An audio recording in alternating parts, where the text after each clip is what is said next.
Yo, it's Guido coming at you with a tactics talk and a tank review of the Tier 7 45 TB Habicha.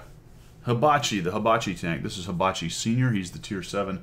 The Tier 6 is also a Habicha. It's a 40 TP. But this is a heavy tank, and the Tier 6 is a medium tank, so this is where it splits off. As usual with my reviews, we'll go over an overview. We'll look at the tech tree, look at the 3D model, do a quick comparison amongst its competitors. Take a look at my stats and how I did with this tank. I did grind most of it. Look at my setup, and then I've got some examples of gameplay for the T or the 45 TP Habicha. All right, overview of the 45 TB Habicha, the Tier 7 heavy tank. This is Habicha Senior. The Tier 6 is a medium tank, and it is also called a Habicha, a 40 TP. But amongst the other tanks that are heavies in its Tier 7 class, obviously the ONE is massive. The Prince is a little bit bigger. The 45 MLE is quite a bit larger. Even the T45 is massive. So this is a fairly compact little heavy tank at Tier 7. VK4503 as a premium is much larger, but the IS series roughly the same size as it is, and then of course the KV3 is this big massive tank as well. This tank was, looking at it over here, a proposed project for a heavy tank. Supposed to be further development of the Habicha medium tank. It's going to have a more powerful gun, which the Tier 7 does. A prototype was never built, so this is basically a napkin tank right here. But it is a really good Tier 7 tank. Let's take a look at the tech tree considerations for the 45 TP Habicha.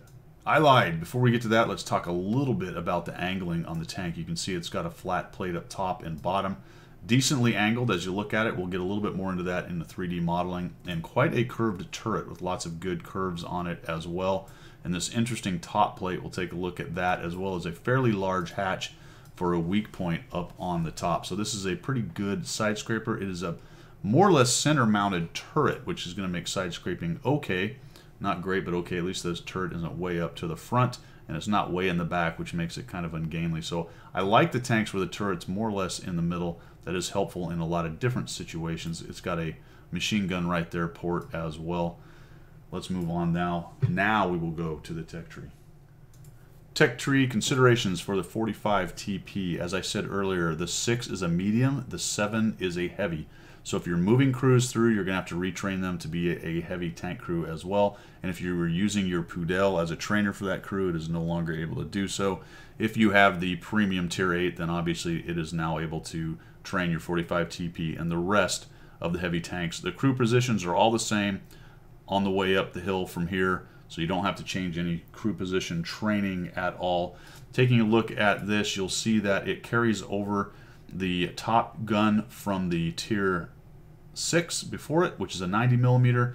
This gun has 156 pen and 240 average damage. It's reasonable but not great, but it can be workable, especially if you're willing to use a little bit of number 2. You can put the turret and the gun, top gun on this without the tracks. You'll see that I did the tracks and the engine. I put the turret and the gun. Why? Because you've got to grind out a considerable amount of experience to get up to this guy. 84,000 is what it costed to get to the 53 TP. So I want to drive a more or less top tank as far as unlocking all the modules go, if I'm going to grind out 83,000 experience. I did not get the radio. The standard radio is fine, and you're going to get a better radio when you get to the next one. The radio can be left behind. If you're a completionist and you just have to have the radio, go ahead and do so. You can see it's only 3,700 experience. So these things were fairly quickly upgraded. Once you get the 105mm Bofors, that is a really great gun for a Tier 7 tank, and we'll talk about that as we go. Other than that, there's really nothing else to talk about on the tech tree. Let's move on to the 3D model and look at this thing's armor. Looking at this on tanks.gg, you can see that it is a decently frontally armored tank. There's that curved roof I was talking about, curved turret I was talking about, and here's the roof. And see how that angles down? You've got quite a bit of capability to shoot on that, but you're going to need a little bit of top-down look before it's an automatic ricochet. You can see as we move this to here, a lower level tank looking up is going to be automatic ricochet. Once you start getting a little taller, then you're going to have a much better chance of punching through. So kind of weird as far as that goes. Some of the German tanks have a similar situation. as in you get a bunch of angle and you're going to ricochet, but just a little bit less, a little bit taller tank. And remember, this is a fairly low tank. A little bit taller tank is going to go right through that roof. As far as the front goes, relatively thick, 136 effective, 147. You put some angle on it, and it's going to thicken up just a little bit. So this Armour right here is not really going to stop a lot of same tier tanks, especially if they push 2, and anything above is going to more or less butter through it. But it is effective a little bit on side scraping, let me say angling here, not side scraping, on angling the front and baiting shots off the front to get some bounces. As you can see, side scraping wise, it's not really great at all. That's just a 70 effective, and when you go flat plate to it, it's only 53 or 70 millimeters down below right there in the track. So it is a fairly indifferent side scraper. I had not a lot of great luck with it. As far as a hold down turret, pretty good, especially on the face of it right here, but you can see that it gets weaker as you slide around to the side, and obviously the side shots into a relatively large flat side of the turret is going to go through. And then as far as a weak spot goes, still pretty strong at 139 or 150, comparable to what you're shooting at down here. But remember that this is going to pop up over things before the rest of the turret and your gun does. So you are exposing this to be shot at regardless of the strength of it. It is the first thing that people are going to see. It is a bit reminiscent of tanks like the 110 E5, although it's not quite as massive and bulbous as that one right there. So do be cognizant of that while you're popping up and over. And that is the 3D model right there. Let's move on to the next. Taking a look at the comparison against its peers on the tech tree, and then one premium tank, the 4503. Wargaming's number of 247 seems a bit low, but that's a little bit misleading. It's got a 320 average damage per shot, or alpha, on the gun. That is the same as the T29. Not as good as the IS series at 390 with that big derpy 122. The gun is somewhere in between the T29 and the derpy 122 in accuracy and capability, and the same thing as far as damage goes.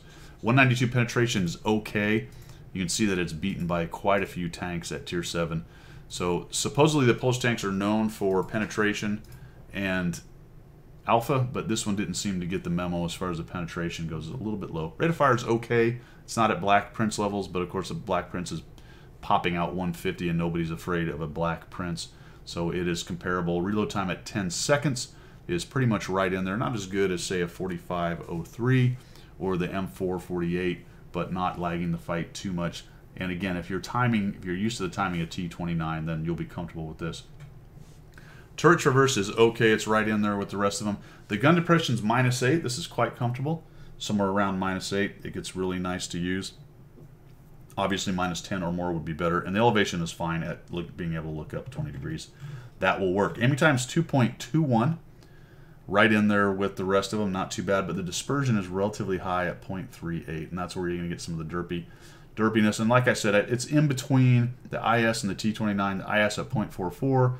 The T29 at 4.0. And the Tiger down at 3.3. So, in fact, it's actually a little bit better than the T29 as far as that goes, accuracy-wise, on the dispersion. And its DPM is at 1821. Pretty much in the middle. Not as bad as some, not as good as others. Look at the Tiger out there at 2,242. That's just insane.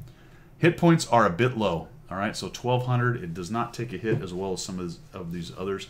It's interesting that the T29 is at 1,250 despite being such a massive tank right there.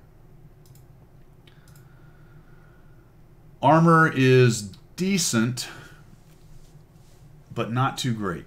100 on the hull. Okay, like I said earlier, the hull is going to get shredded pretty much. The turret armor is usable at times, but it is not T29 usable. So while it's a more competent hold down fighter than, say, a Tiger 1, it's definitely not the level of the T29 hold down fighting capability, or even really at the Black Prince's ability at 240. So 170 with the curves on that turret can be useful. You got to be moving around and try to get them to hit the side of the turret. Don't let them get any nice straight flat on shots to any part of your turret.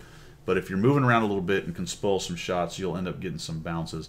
But at 170, look at the penetrations up above there, and all at like 190 and 200 and such. You can see that the turret's going to fall down at same tier. Against lower tier, though, a 100 and 170 turret, you're going to have a good time bouncing lower tier tanks. When you get top tier in a 357 in this, you're going to really feel like a heavy tank. 750 on the engine power. Specific power is pretty darn good, actually. Top of class and 35 top speed. This thing is actually fairly agile for a heavy tank. That's one thing I really enjoyed about this, and it's Tiger levels of agile while being able to accelerate better than a Tiger. You know, a Tiger can get around the battlefield pretty good, and this thing is right up there. In fact, it accelerates better. So I had no problem with the mobility on this tank at all. Concealment, it's a heavy tank. It doesn't have a whole lot of that, and then view range is low. That was a little painful at times.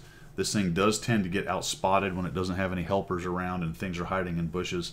So do be cognizant and careful of that. Signal range is at 530 on this thing. I may actually have the stock radio set up on that. That seems a lot lower than it should be. Probably have the stock radio, but it's whatever. Everything's saturated at tier 7. Doesn't really matter. What's this thing got going for it? It's kind of an all-in-one package. It sort of plays like a T-29, but without the great turret. And it sort of plays like a Tiger 1 with the mobility with a little bit better turret and less DPM. So it really is in between those tanks. The stick it's got, the 320 Alpha, that is really nice. Again, it's not 390 nice, but the gun is actually pretty good. Just be careful. It will let you down on occasion with snapshots based on some of its derpiness right there. So its mobility and its big stick are the two big things you want to take away from what this tank brings to the fight. Let's move on to my stats. So how did Guido do on the 45 TP? Well, I was doing very well till about the last 5 to 10 battles. I was running about a 65% win rate. You can see I did 93 battles at 59%, just shy of 1,000 average XP. I was above that and above 1,600 on the average damage caused until those last few games. But that's the vagaries of RNG and the way this game is set up. I did get a mark, and I ended up at 71%, although I was close to 75 when I started to go downhill rapidly. 77.77%, that's about the best hit rate I've had with the Polish tank so far, so the gun was a bit better. Battle Survive 31 is okay. I'd rather be closer to 40. 1.5 on the damage ratio and destruction of 2.53 is decent, and you can see at 0.49 the armor was actually starting to be effective. That's like carrying about, on average, about half extra hit points with you. Another half of a tank with you, if you will. Half a life, perhaps, if you want to look at it that way. 969 on the experience, like I said, 1,586. 1,000 received, only 372 assisted, and then 1.35 and 1.75 enemy vehicles destroyed per game, which is decent. So overall, pretty good. If you take a look at some of the other tanks that I've played, heavy-wise, I'm sitting at 56% after 142 battles in the M445 with 917 average experience and 1,479 damage, so that's pretty close.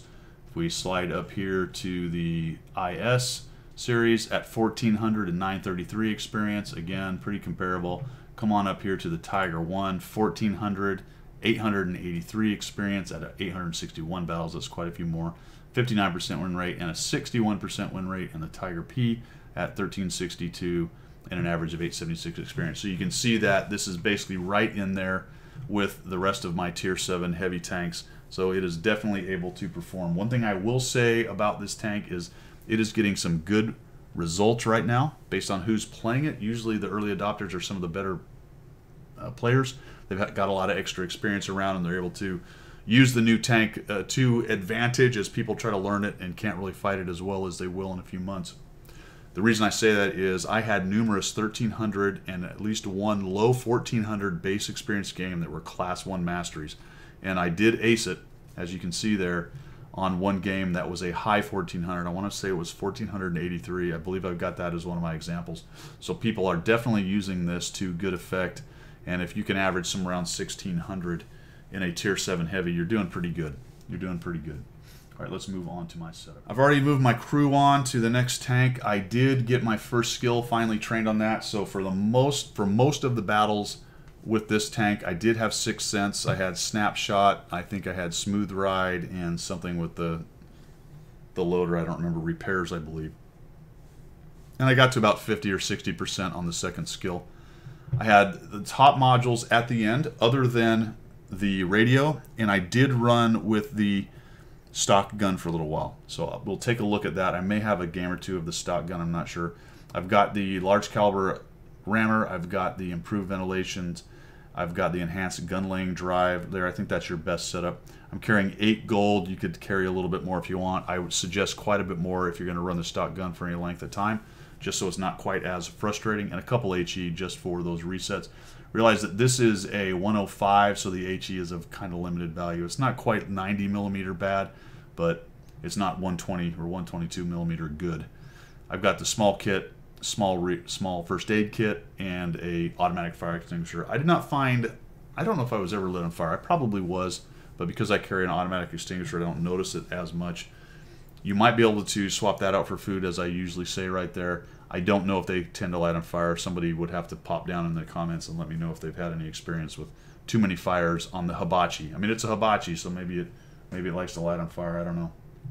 Okay, that is pretty much it for the garage stuff. Let's move on to examples of gameplay of the 45 TP Tier 7 Polish heavy tank, the hibachi. For the first example, we will show you a bottom tier game where we do a decent job in the hibachi. We're on mines, and we have spawned into the north spawn. This is a encounter mode, and we're going to come up and immediately take a shot on the 25T, kind of using our turret. 29 gets a miss, though that's very fortunate actually. Probably would have gone through me if he would have been able to hit me. And we've been stuffed, so we can't get up there. We got the bat chat up there. The 229 is hold down, so there's not a lot of goodness right here for the moment. We just got to hang out, and there are 3 artillery, so we do have to be careful. We don't want to come up and around that corner and give that T29 time to come around and pop me. Or the bat chat to dive down and start shooting at us as well. Maybe the T29 will come around the corner. No, so you just got to be careful. Relying on the turret. Here we go. There's a Black Prince. Back off of him, and he looks like he wants to come uphill, so that's fine. If he wants to do that, we'll wait for that for just a minute. There, he's moving. Outstanding. Come up a little higher and right through him. 305 for that 320 alpha gun. That's really nice. Got to watch that T29. If he's able to get a little sliver right there, he might get a shot on you. Taking a look behind, looks like we're okay. The good news is the tier 9s are not on this side other than the bat chat. Come up here and we'll take a shot on the Black Prince, who gets a return shot into my front sprocket side armor, so that's going to go through every time. Nearly every time. And we'll back up. Things are going all right. We've got 3 of them down. And just basically fighting one of this tank's strengths, which is going to be kind of the hold down fight right here. Again, a decent turret, not amazing. But the T29 is probably going to have a pretty good time going through, especially since he's a little bit look up. And then I see this Patton losing his mind and moving forward. I'm thinking, well, okay, maybe we can double team this T29. And I say, I'm going to leave the T29 and I'm going to come up and take out this Black Prince. And now I've got the T29 sandwiched. Bit of a long reload, so this is a 10-second or so reload. Bat chat's reloaded. He comes up. Nothing I can do about him for the moment. He's tearing up our poor T29. We got to get rid of this T29 first. Then we can deal with this bat chat. Bat chat gets a shot. Fortunately, it is only a crit, and he's shooting away his clip, and that's going to leave him being out of ammo and making a run for it. A miss, unfortunately. Artillery's going to help me out. I was a little bit worried at the amount of hit points he had, even though I was chasing him and I knew I'd trap him up here. But the artillery brings him down to a manageable level, and he's not going to reload before I'm able to take him out. And I think he's making a run for it. He's trying to go off. I'll just stop and go, all right, maybe, yes. Down he goes. He can't get away. I'll come back around here on the 4502 Bravo. Can't quite get a shot on him. He's really tucking up and hiding there. Not sure if he knows I'm there or what he's doing, but he's doing a nice job of avoiding me. So I'm going to come down onto this rock. See if I can get a shot on him here. No, he moves back just in time, and now he knows I'm here, which is very unfortunate for me. I'm not reloading in time. This is going to hurt. No, I can't quite. He's got me again. And I'm thinking, what on earth am I going to do? How am I going to make this happen? Here we go. Well, that was most of it, but it didn't get him. And I'll just dive off of here. This is going to hurt. Maybe I can bounce him. No, not going to bounce him. Down I go.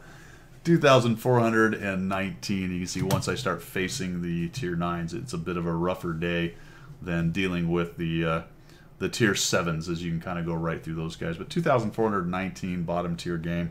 See some of the capabilities. I was able to get up there and contest the hill, at least hold that bottom part, a decent hold down fighter. Notice the decent mobility once I decided to get up there. I mean, it didn't zip up there. It's not a medium or anything, but I got up that hill once I needed to and was able to chase that bat chat down. Came around, you saw some of the depression capability. Most tanks have to hang off that little area just a little bit to get shots down on people who are tucking up there. But I didn't have to come off too much. Has enough depression to do it. And then just a little bit unlucky. I guess auto bounce angle. Maybe I was going for the hatch and I should have just gone for the overmatch on the top of the roof, or I'm not sure what the thickness is. Maybe I didn't have triple overmatch. In any event, I bounced a bunch on that. I'd have to look at the math on the top of the 4502 Bravo. A little bit surprised as far as that goes. Ended up dying to the guy, but decent game. Let's move on to a second game and middle tier.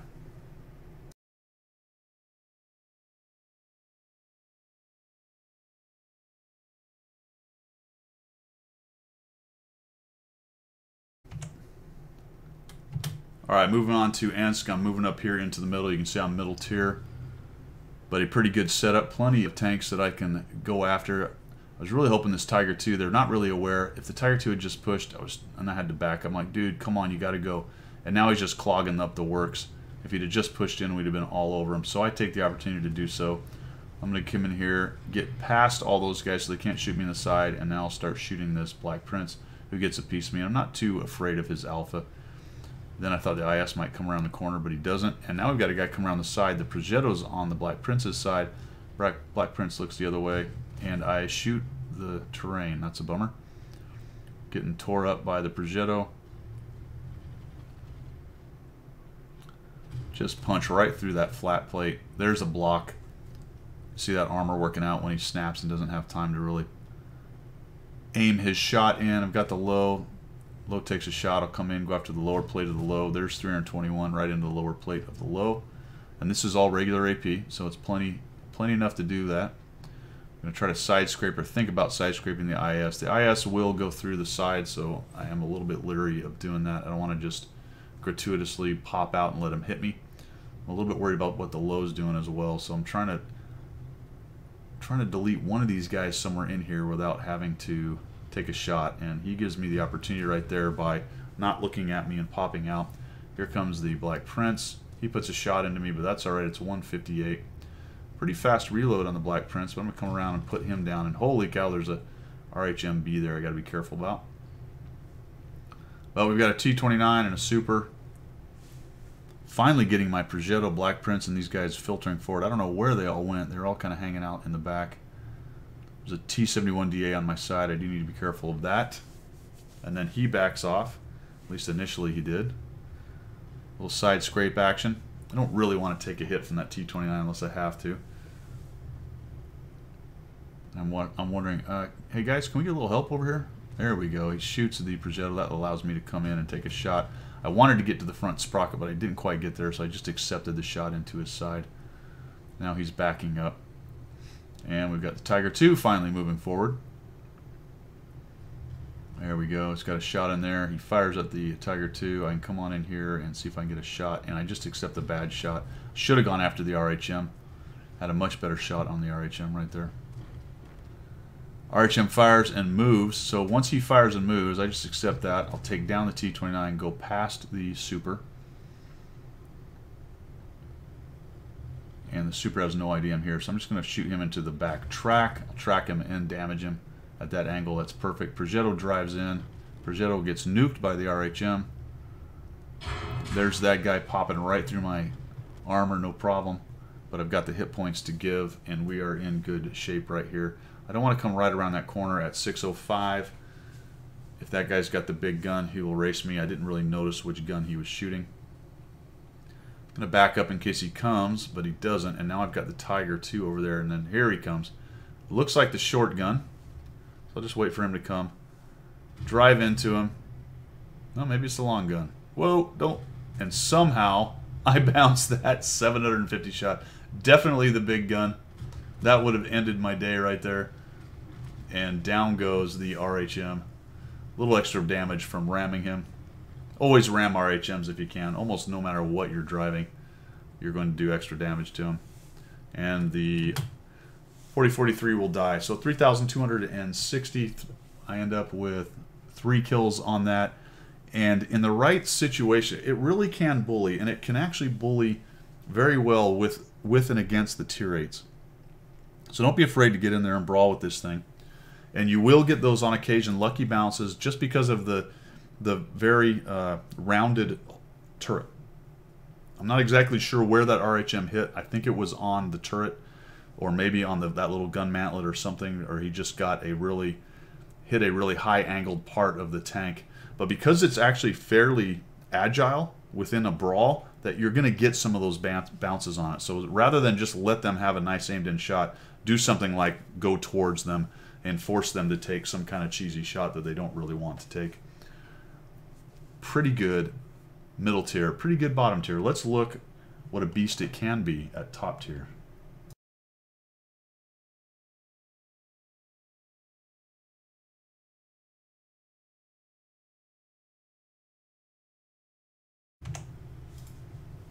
Alright, here we are on Assault on Siegfried Line.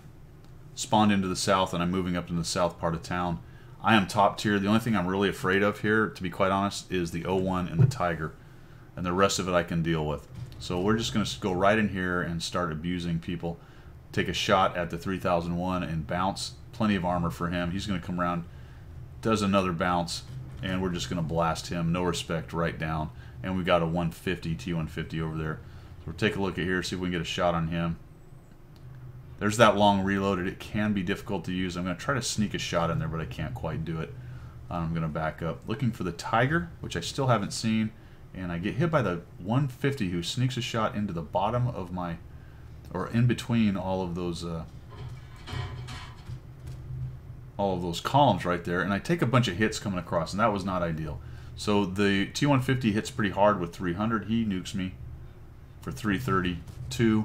I take a shot in there, and I bounce the Chinu, or he bounces me. Something. I don't get a kill on him, I'll tell you that much right now. Finally get a shot down into the 150. We got him in a bit of a crossfire. So I've traded some hit points I would have liked to have not traded. There's another bounce for the armor. You can see that it is actually useful against lower tier. And I'm just waiting for that reload to get in there. That was a really poor choice of shot. He wasn't even looking at me. All I had to do was get into the side of his turret, and he was done. Now he is trying to reload and survive. That's all he wants to do. I just come up to the upper flat plate and take that down. So traded a few hit points I didn't want to trade. Got a little over aggressive, and now I've got some work to do. Now I've got to do a bit of a comeback. Coming around here, I can see the 01. I'm going to choose to take out the smaller tank. So that gun is removed. The 01 notices me now, and I'm wondering what he's going to do. Are my guys going to push him? And it looks like he's trying to turn around and put his front armor into me, so I'm going to come in here and try to get a shot. And that is a free shot. I really needed that to bring him down to a manageable level, because as we start to trade here, it can be a bit of a problem. Now I see the KV-1 coming up. I'm thinking, fantastic, KV-1, help me out here. Put a shot into his side. He's going to accept the shot on the KV-1. And then I do a poor job here. End up seeing that guy. I'm going to go right past him. I go for the lower plate, and that was a huge, huge mistake. So I'm going to try to get around this guy, get a hit from the T-34. I'm going to block the T-34 with the 01 and get back there and take him down just in time. Now that I've got my front armor to the T-34, I'm not worried about him. Need to turn here hard, and we'll come around, pop him, do a little bounce. That sucked. And guess what? There's the Tiger 1. So that's going to change the complexity of this fight quite a bit without having him there. Take him down. Come back around here, and wouldn't you know it, after all this time, this guy is AFK, or it's a bot, potentially. It's also possibly a bot. Once he gets hit, he starts to maneuver. Yep, all of a sudden it's awake. Or the guy just showed up into the game getting hammered. I'm not sure which one. Just rocking back and forth. Oh, I get hit in the side by the Wolverine. Not ideal. And I bounce. You're going to get that every once in a while with the 192 pen. It just sometimes happens. Take down the Tiger. 267's hitting me on the side. Here comes the Wolverine. I'm going to spin around, take another shot, but now that I get my front armor to him, I'm going to come up and face hug this guy. And it's pretty much all over. He actually gets one more shot through me at 213. He bounces. That thing just fires really fast. I'm kind of moving my hole right and left a little bit, just trying to spoil his shots, not let him get down to the lower hole or to pick apart one of my weak spots, and we're at 3,000. What are we, 899 or something like that? I can't see very well. I'm getting old. 7 kills. And we do not track down the 267. He runs off. He actually hides, I think, up there in the field somewhere in the southeast or so. So a good example of the bully at top tier. This ends up being an ace mastery. Obviously, with the Tiger out of the game for most of the game, that really swung this battle a bit. I think had he been up there dropping his DPM on me, and once I made that mistake crossing, if he'd have been there, it would have been a much different story. But it's just a good example for top tier wise. You can really bully. The tier 5s are going to have a really hard time dealing with you when you're getting into their face with a pretty dang good armor, especially that turret armor, as you saw against the RHM the game before, and in here as well, bouncing that T150's 300 hit points, 300 alpha gun right there, even with gold, the crazy angle and a little bit of movement, plus it's a fairly thick turret. You're going to have a pretty good time when you're top tier in this tank.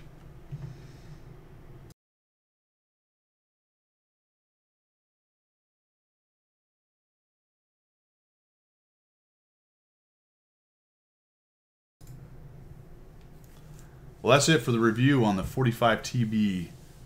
I did it again. TP Habicha Tier 7 Polish heavy tank. This is a great tank, folks. This is a keeper. So far on the Polish line, I have been, it's been adequate. The 14 TP is another story that should never exist. It needs to go away. Well, it needs the 37mm to go away. But all that trauma behind me now. The Tier 5 was okay. The Tier 6, Tier 5 was competent, I would say. The Tier 6 looked good on paper, but was schizophrenic. It didn't know if it was a heavy or medium, and it never did either one very well at all. But this is a solid, very good, I'm going to say very good, not just solid, a very good Tier 7 heavy tank. And based on the results people are having with it, granted, they're the good players for the most part, it is quite good because people are tearing up the place with this thing. When you have a tank that needs high 1400s base experience to get an ace mastery, you know people are dropping some damage on this thing. And I was doing very well in this, and I only got to 71% on my marks of excellence. So some people are dropping some real serious damage in this. I highly recommend this tank.